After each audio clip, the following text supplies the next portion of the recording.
Hello दोस्तों, आज हम अधिवर्ष जिसको इंग्लिश में लीप ईयर कहते हैं, आज हम अधिवर्ष का अध्ययन करेंगे। तो चलिए समझते हैं अधिवर्ष क्या होता है, लीप ईयर क्या होता है। वे वर्ष वे वर्ष जो 4 से पूरा वे वर्ष जो 4 से पूरा विभाजित हो जाते हैं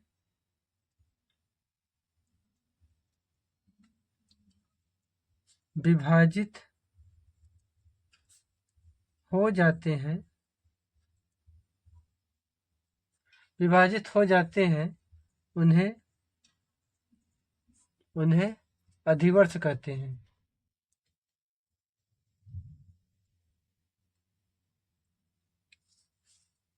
उन्हें अधिवर्ष कहते हैं। अधिवर्ष जिसको इंग्लिश में लीप ईयर कहते हैं, वे वर्ष जो वे वर्ष जो 4 से पूरा विभाजित हो जाते हैं उन्हें अधिवर्ष कहते हैं। जैसे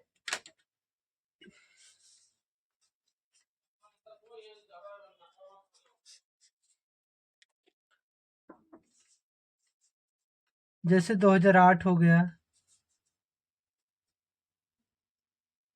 2012 हो गया, 2016 हो गया आदि। 2008 ये भी 4 से पूरी तरह विभाजित हो जाएगी। 2012 ये भी 4 से पूरी तरह विभाजित हो जाएगी और 2016 ये भी 4 से पूरी तरह विभाजित हो जाएगी। और इसमें देखो कितने वर्ष का अंतर है। देखिए 8 से 12 इन दोनों के बीच में कितने वर्ष का अंतर है? 4 वर्ष का अंतर है। 12 12 और 16 के बीच में कितने वर्ष का अंतर है? 4 वर्ष का अंतर है। अतः हम कह सकते हैं कि जो अधिवर्ष होता है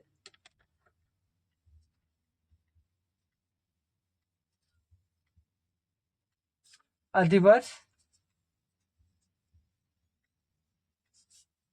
4 वर्ष में एक बार आता है।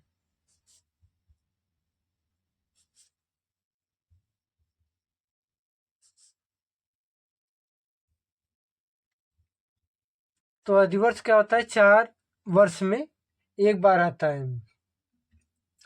शताब्दी वर्ष जो आपको पिछली वीडियो में हम बताए थे, शताब्दी वर्ष, तो शताब्दी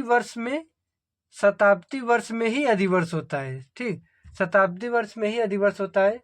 तो शताब्दी वर्ष को छोड़कर वे वर्ष जो 4 से पूरी तरह विभाजित हो जाते हैं उसे क्या कहते हैं? उसे अधिवर्ष कहते हैं। तो 2008 में अधिवर्ष पड़ा, तो अगला अधिवर्ष कब पड़ेगा? 2012 में, क्योंकि 8 के बाद कितने साल का गैप है? 4 वर्ष का गैप है। फिर 2012 के बाद 4 वर्ष का गैप रहेगा। फिर 2012 के बाद 2016 में क्या होगा? अधिवर्ष होगा। ऐसे 2016 के बाद 2020 में होगा, 2020 के बाद 2024 में अधिवर्ष होगा। तो ऐसे एक अधिवर्ष और दूसरे अधिवर्ष के बीच में 4 साल का क्या होता है? गैपिंग होता है। ठीक, तो अधिवर्ष 4 वर्ष में एक बार आता है। अगला देखेंगे।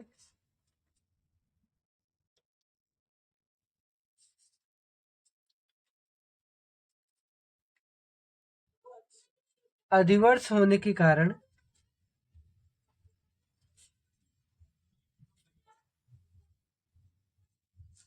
अधिवर्ष होने के कारण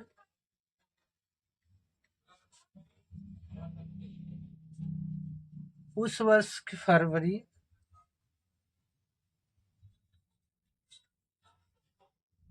अधिवर्ष होने के कारण उस वर्ष की फरवरी अधिवर्ष होने के कारण उस वर्ष की फरवरी में एक दिन जोड़ दिया जाता है।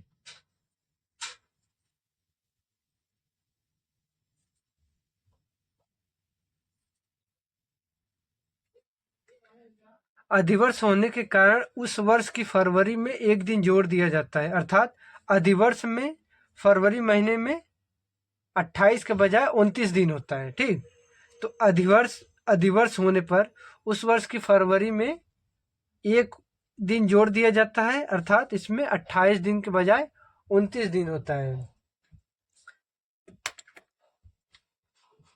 तो अधिवर्ष में फरवरी माह में कितने दिन होते हैं? तो अधिवर्ष में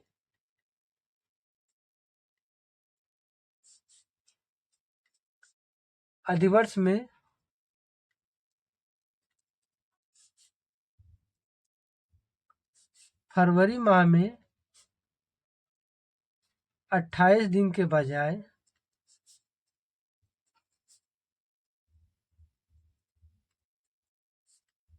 29 दिन 29 दिन होते हैं। 29 दिन होते हैं। तो अधिवर्ष में फरवरी माह में 28 दिन के बजाय 29 दिन होते हैं। और जो भी शताब्दी वर्ष रहेगा, जो भी अधिवर्ष को छोड़कर और भी जो वर्ष रहेगा, उसमें क्या रहेगा? 28 दिन की ही फरवरी माह रहेगी।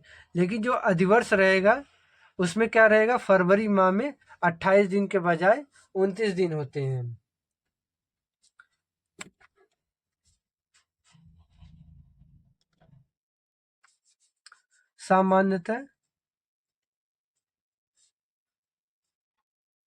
सामान्यतः एक वर्ष में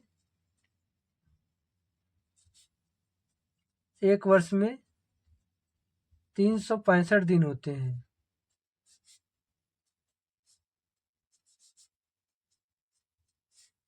लेकिन सामान्यतः एक वर्ष में 365 दिन होते हैं, लेकिन अधिवर्ष में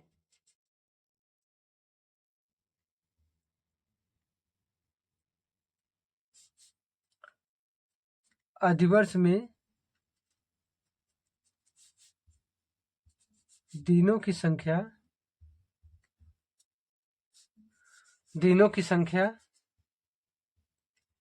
366 होती है। इसमें देखो, अधिवर्ष में फरवरी माह में 28 दिन के बजाय 29 दिन होते हैं, एक दिन बढ़ जाते हैं। तो वैसे समानतः एक वर्ष में 365 दिन होते हैं, लेकिन अधिवर्ष में एक दिन बढ़ जाता है। अधिवर्ष में 28 दिन के फरवरी 28 दिन के बजाय 29 दिन हो जाता है। तो अधिवर्ष में 365 दिन के बजाय 365 दिन के बजाय दिनों की संख्या कितनी हो जाती है? 366 हो जाती है। ठीक है दोस्तों, अगर आपको मेरी वीडियो पसंद आई हो तो वीडियो को लाइक करिएगा, और अगर आप मेरे चैनल पर नए हो तो चैनल को सब्सक्राइब ज़रूर करिएगा। Thank you.